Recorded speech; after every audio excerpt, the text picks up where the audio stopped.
Hey, what's going on, everybody? It's your guy Realistic here, and I'm doing another tutorial for soundoracle.net. And in this video, I'm going to be going over the brand new features that come in Ozone 9. So if you're looking for a full-on review on how Ozone itself works, this is not that video. This is just a video on the new features that are found in Ozone 9. Also want you to know this is not a paid sponsorship. I do not work with iZotope. It's as simple as this. If I'm being honest, I couldn't think of any other videos to do this week. Ozone 9 came out. I was like, that's a dope plugin. Let me get it and let me talk about the new features. And so that's why we got this video.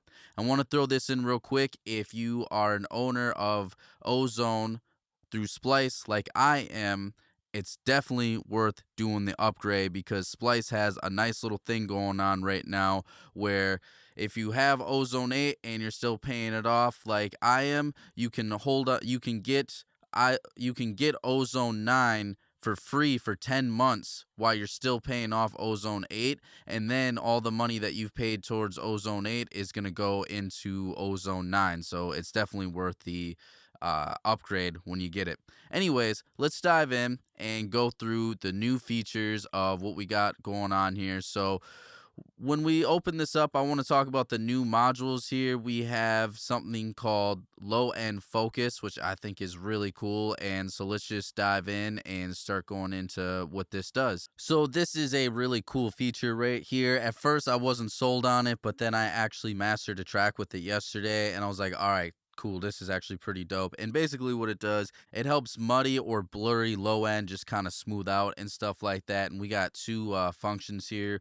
We got punch, which allows you to add more transient power. It's ideal for more like percussive sounding tracks, like heavy kicks and meaty snares. And then we got smooth over here, which will add more warmth and definition. It's more of a subtle effect, and it's more ideal for like 808s and bass synths, like tracks that are heavy and those. And then basically what we do is we got this contrast button, which the more that we raised it, the more processing that it gives it. The more that we lower it, the less processing. And then we can just turn up the gain of the low end here. And we also have a band selection tool here, so we can select. So let's go ahead and give this a little listen here. I got this little track that I was working on here. Young Harriet, paranormal on some scary shit. Drafting me a Hallie, got a berry pick. Ringing off on you like a married chick. Like the luggage I carry it. Yeah, I birth him like a surrogate. Kinda bipolar, got a therapist. Like the only child, I ain't sharing him. And they praying on my young Harriet. Paranormal on some scary shit. Drafting me a Hallie, got a berry pick. Ringing off on you like a married chick. Like the luggage I carry it. Yeah. So you can hear when I exaggerated it, you could hear how the bass, just kind of raised up, and it was more of a round kind of sound to it, a silky, smooth bottom end there. And I found out, obviously when you use it more in taste and just use it delicately, you'll get better results. I cranked it there to exaggerate it, but let me show you when you just use it more tastefully of how it sounds. Young Harriet, paranormal on some scary shit. Drafting me a Hallie, got a berry pick. Ringing off on you like a married chick. Like the luggage I carry it. Yeah, I birth him like a surrogate. Just gives you a nice smooth low end right there and just kind of rounds it out a little bit. It's also really nice because it allows you to solo out your bass here so you can hear. That might be the area for this here that we want to do. Also lets you do mid-side, which I'm a huge fan of. So then I can do the mid and I can do the side differently, because for bass I might want to lower the bass a little bit on the side because we don't need that there. And then, I'll actually make my critiques there to the mid there. All right, so now let's go over punch. Like I said, this is more like transient power, heavy kicks, snares. You'll be able to notice this one right away. It's not quite as subtle as the smooth is. Young Harriet, paranormal on some scary shit. Drafting me a Hallie, got a berry pick.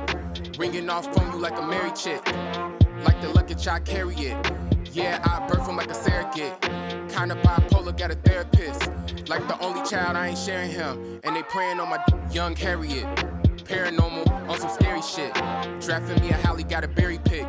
Ringing off on you like a married chick. So you see when we use it subtly there, it sounds kind of nice and has a cool effect to it. But yeah, I actually really like this. I didn't think I was going to, but I actually really liked how the low end focus is, and it actually can really help on some stuff that you're mastering. So I think just off of this alone, it was worth the upgrade right there. All right, let's move on. So the next one I want to talk about is Master Rebalance, and this is actually really, really sick. And the reason why I like this is actually more for mixing than I like for mastering, because what allows us to do here is because we can change the volume of the bass, drums, and vocals. Here's what I like about it. If for like mixing, when I'm mixing hip hop or something, I'd say like 50% of the time I only get the beat where it looks like this, where it's not tracked out and it's just going to be a stereo wave file. And there's a lot of times with stuff inside of the beat itself that I want to change. And so this Master Rebalance right here, where I can control the bass and drums, will actually be really, really dope for when I'm mixing those hip hop sessions without the tracked out stems to the beat. So it's really cool. But let me show you really quick here what it does. It's actually pretty easy. We could just change different elements in this mix here, and I'll show you. Young Harriet, paranormal on some scary shit. Drafting me a Holly, got a berry pick. Ringing off on you like a merry chick. Like the luggage I carry. So I can raise or lower the vocals there. Let's try it with the bass. Young Harriet, paranormal on some scary shit. Drafting me a Holly, got a berry pick. Ringing off on you like a merry. And then of course the drums. Young Harriet, paranormal on some scary shit. Drafting me a Holly, got a berry pick. Ringing off on you like a merry chick. Like the lucky. And then what's also really cool about it is we can automate it. So if you just wanted to like automate just like a part of the vocals here, it's really cool. If you're like, you know what, the vocals really just need to be raised up here. Holly got a berry pick. Ringing off on you like a merry chick. Like the luggage I carry it. Yeah, I birth from. You know, if you're just noticing stuff within your master or something that you want to change, it's really cool. So we don't have to go too crazy into this one because that's literally all that one does. But again, I think that's going to be really dope, especially when you get beats that aren't tracked out and you're mixing them. All right, and then we got a really simple little change right here. I'll just kind of show you what this does. So we're all familiar, if you use Ozone, we're familiar here with Imager. And so they added in a new mode right here. They got mode 2, Imager 2 here. And it's just going to be more like a natural and transparent sounding. And when you actually listen to it in comparison, it is. So what we'll do here is we'll start out here with mode number 1 because that's the mode that we're all used to hearing. I'll exaggerate things a little bit and then we'll switch over right here to 2 so you can hear the difference here. So let's start this out here. They mad that I won't fall. 2 seasons to leave, we don't know fall. Keep running your mouth and we don't know off. Get a piece of the team and we don't know on my downfall. They mad that I won't fall. 2 seasons to leave. So, you know, I exaggerated there just to show you, but you can hear the difference when we're in mode 1, the classic mode that we're all used to, more phasey, more, you know, chorusy here. And then when we switched to mode 2, it was just a lot more natural. So let's actually bring this down to, you know, reasonable levels of where we would actually be if we were going to use this particular tool here, you know, not so crazy here. And then we'll just kind of go back and forth between the 2 modes. Holly got a berry pick, ringing off on you like a merry chick. Like the luggage I carry it. Yeah, I birth from like a surrogate. Kinda bipolar, got a therapist. Like the only child, I ain't sharing him. And they praying on my downfall. They mad that I won't.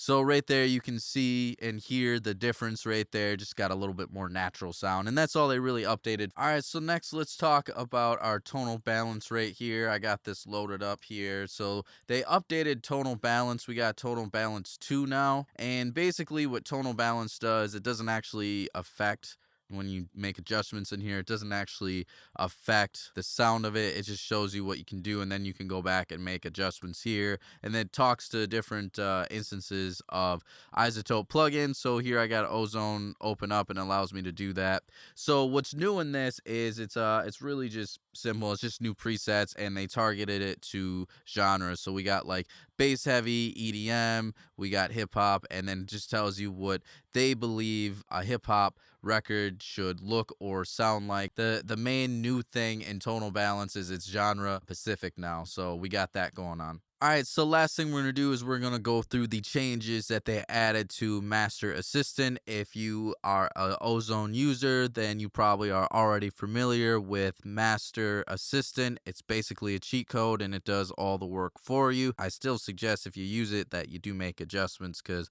it definitely does not get it right most of the time. But anyways, all they really added was a new module. We're all used to how it normally sounds with their modern sound, where it's more aggressive and punchy, but they added in this new vintage mode, which will give you more color, character, more warmth, some stuff that you're used to hearing from back in the day.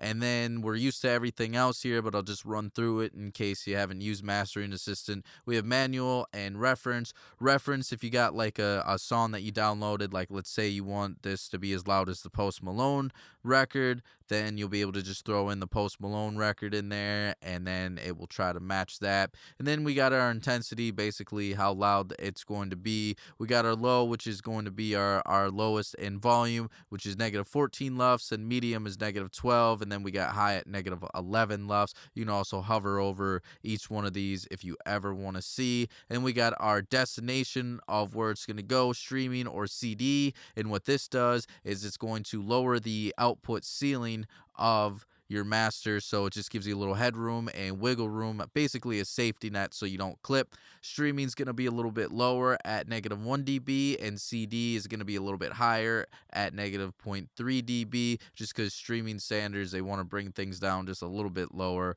because of all their algorithms and compression rate going on here. If you forget, just hover over it and you can see it. So all you got to do is usually go find the loudest part of the song, select that, and then what we're going to do is we're going to hit next, and then we're going to hit play. Downfall, they mad that I won't fall. 2 seasons to leave, we don't know fall.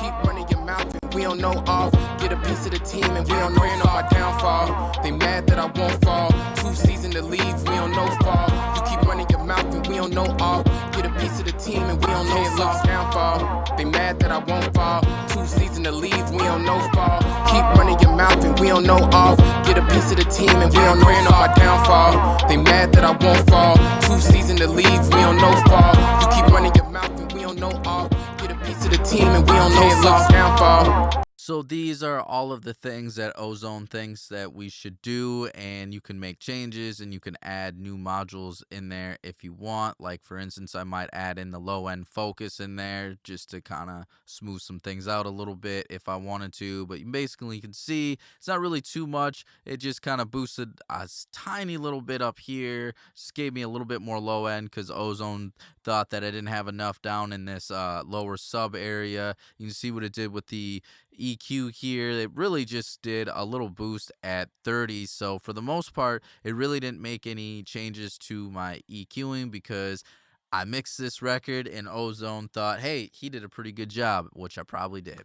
And then we just added a little bit of compression right here just to kind of glue everything together. Of course, we got limiters and maximizers to make things loud. And then again, I added some stuff in there. And it also looks like we have more slots that we can add than we did before. I think before with Ozone 8, you can correct me if I'm wrong in the comment sections below, but I think we were limited to just 6 modules, right? And now it looks like we can add as many as we want, which is really nice. But anyways, yeah, those are the new features of Ozone 9. Is it worth it? Like I said before, if you're a owner of Ozone through Splice like I am, I think it's totally worth it because you get to use this for 10 months for free while you're still using Ozone 8. So as you're transitioning and you're going back to sessions, Ozone 8 will still pop up, no problem, and you can reference that, but then you also get to use Ozone 9 for free for the next 10 months.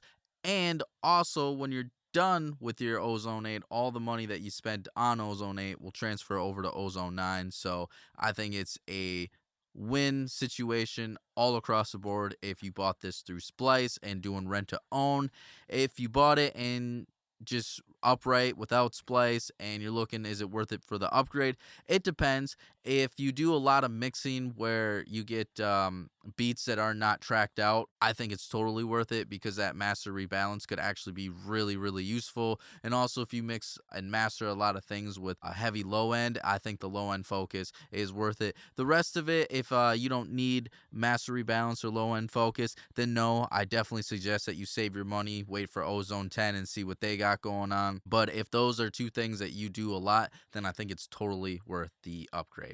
So I'm hoping that you got a lot out of this tutorial today. Hopefully there's some information that was useful. If you're getting a lot out of this but you want to see more, please feel free to comment below. Let us know what kind of tutorials that you want to see in the future, and Oracle and I can definitely make that happen. We're always trying to find the content that you want to see. If you're liking what you're hearing from me, you can find me everywhere on social media at Realistic Productions. You can find me at the web, realisticproductions.net. You can find my man Sound Oracle everywhere at Sound Oracle. And if you're looking for the best 808s, the best kicks, the best snares with the craziest loops and samples you can find on the internet right now, go to soundoracle.net. All right, till next time.